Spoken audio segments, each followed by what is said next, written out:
साथ के साथ अग्रिम भत्ता की भी दे दो। हाँ बिल्कुल साथ एक इधर करा वरना ऐसे बीच में बातचीत बाद में। ट्यूबवेल चला के पानी देता है, तो किसान की लाइफ में बहुत खुशहाली आ रही है। किसान की एक क्वालिटी ऑफ लाइफ बहुत अच्छी हो गई है, तो किसान सरकार से खुश है, ऐसी कोई दिक्कत नहीं है। मेरी सरकार ने किसानों के ट्यूबवेल का शहरी और ग्रामीण क्षेत्र दोनों का 50% कर दिया है।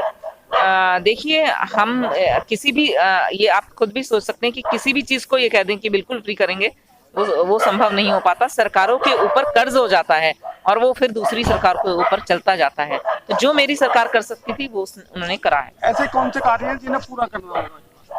आने वाले समय में जैसे अभी मुझे डिग्री कॉलेज मिला, तो मेरी इच्छा है कि मेरे यहाँ एक इंजीनियरिंग कॉलेज, आयुष कॉलेज या BAMS कॉलेज या टेक्निकल हमारे बच्चों के लिए ITI कॉलेजेस मेरे यहाँ आ जाए, और साथ ही साथ एक औद्योगिकरण मेरे यहाँ बढ़ जाए, तो मेरे युवा जो नोएडा, दिल्ली और गाजियाबाद जाते हैं वहीं पर रुक जाएंगे। किन मुद्दों के साथ आप मोदी नगर विधानसभा में चुनाव लड़ने जा रहे हैं? कुछ मुद्दे तो हमारी पार्टी है दिल्ली मॉडल में चुनाव, कुछ मुद्दे जो लोकल मुद्दे जैसे हमारे गन्ने पेमेंट को लेकर मुद्दा है, वो हमें लड़ाई लड़नी है। कुछ मुद्दे ऐसे जैसे गांव सड़क से गांव को जोड़ने वाले उन पर लाइट व्यवस्था नहीं है, उस व्यवस्था को करेंगे और CCTV कैमरे भी लगवाएंगे। क्या काम ऐसे हैं जो अभी तक नहीं हुए हैं जिसको आप करवाना चाहेंगे? ऐसे बहुत से मुद्दे हैं जिन पे, जैसे कि हमारे पहले उद्योग क्षेत्र हुआ करता था, सारी फैक्ट्री लगभग मोदी की बंद हो चुकी है। इसकी हम लड़ाई लड़ेंगे और नए उद्योग नए सिरे से लगाने का कार्य हमारी पार्टी करेगी। ठीक है भाई साहब। आप दिल्ली में मुद्दों को लेकर चल रहे हैं क्या? वही मुद्दा आप ये नहीं, वो मुद्दे तो हैं, पर कुछ लोकल मुद्दे भी हर विधानसभा का अपना एक अलग मुद्दा होता है। जैसे हमारे सबसे बड़ा मुद्दा होता है गन्ना किसान के पेमेंट को लेकर मुद्दा है, और हमारी पार्टी ने विश्वास कहते हैं जब हमारा गन्ना उधर मिल में डलेगा हम पेमेंट गेल साथ। मुरादनगर विधानसभा 54 से मैं चुनाव लड़ रहा हूँ। मेरा नाम महेश त्यागी है, आम आदमी पार्टी का कैंडिडेट हूँ। क्या मुद्दे रहेंगे आपके मुरादनगर विधानसभा के अंदर? मुरादनगर विधानसभा में हमारे रोजगार, 300 यूनिट बिजली, अच्छी स्कूलों की व्यवस्था, मोहल्ला क्लिनिक, जो दिल्ली के मुद्दे हैं उसी पे हमने यहाँ पैटर्न पे काम करना है। जहाँ जितने भी आज तक विधायक बने हैं, कई बार विधायक बने हैं, किसी ने भी शिक्षा पे, स्वास्थ्य पे, बिजली और पानी पे काम नहीं किया है।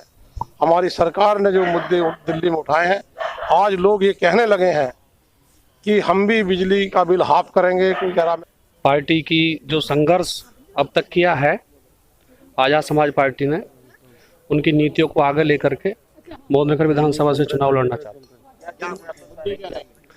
देखिए, दलित, OBC और माइनॉरिटी पे जो अभी तक अत्याचार हो रहे हैं, उनके खिलाफ अगर किसी ने आवाज़ उठाई है तो वो हमारे आदरणीय भाई चंद्रशेखर जी हैं।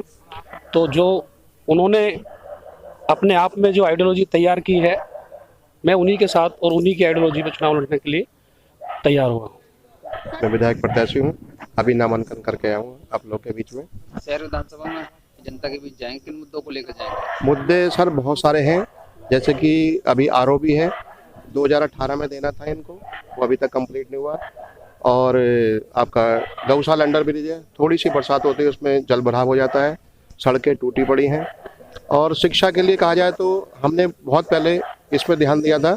राजकीय इंटर कॉलेज है कन्याओं के लिए, इसमें 6000 बच्चे पढ़ते हैं हमारी बहनें, और इसे कोशिश करूँगा कि इसे डिग्री कॉलेज बनवाया जाए।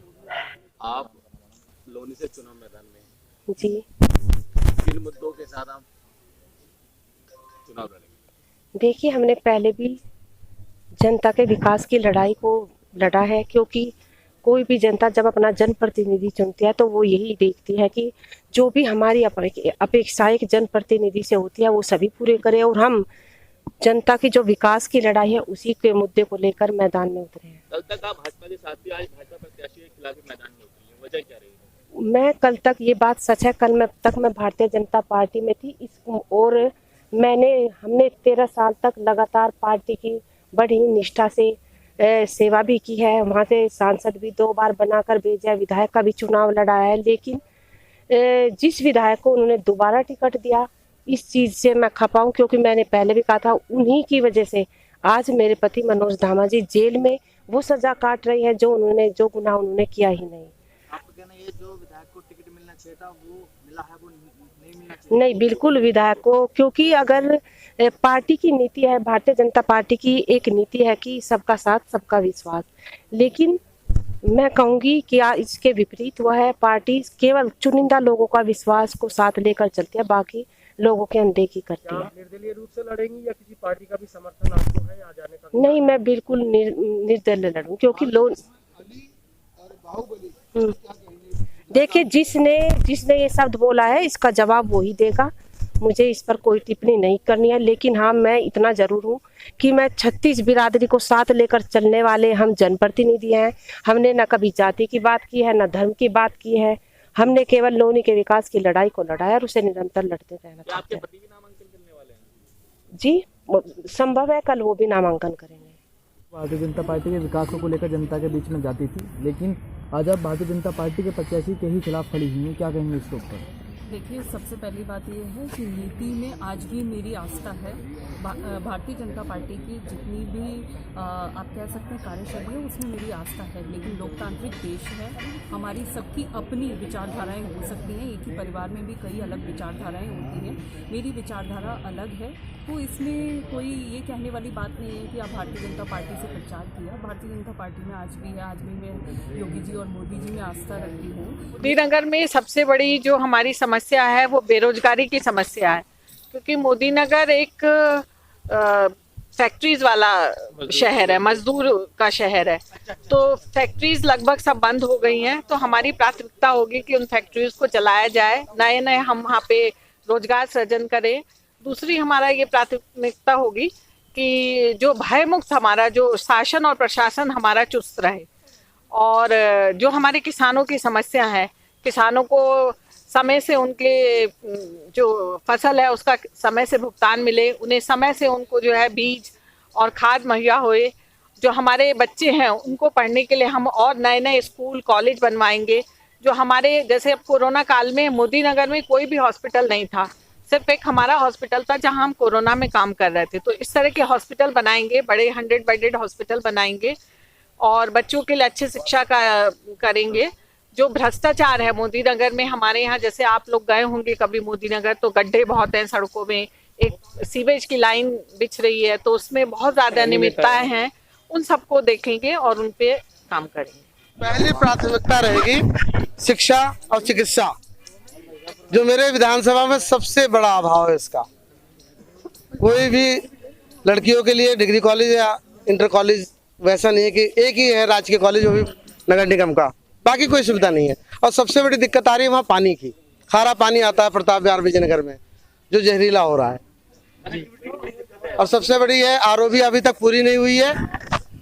पिछले 8 साल से काम चला लेकिन पूरा नहीं हुआ, ना ही कोई कनेक्टिविटी है। अगर वो हाईवे का बाईपास सिद्धार्थ विहार करना बनता तो हम लोगों को कई घंटे लगते हैं शहर पहुंचने में, आने जाने में ही 4-5 घंटे लगते थे। जैसे अभी आपने बताया लाइन पार से हम भी रहते हैं, सबसे बड़ी समस्या है वहाँ पे। सांसद ने 2 दफे वादे कर दिए, मेयर ने कर दिए। मैं तो सुन लिए पहले, हाँ, जो गंगा जल वहीं से जाता है, वैसे वो दूसरों मिलता है, वहाँ की जनता पे यही तो लड़ाई है। इसी के लिए हम लड़ने के लिए खड़े हैं और सभी लोगों का सहयोग और आप भाइयों का प्रेम और सहयोग मिलेगा तो सब सही होगा। इस बार पहले विधायक जो रहे लिख के दिया था, वादा किया था, उसमें से एक भी पूरा हो तो मुझे बता देना आप।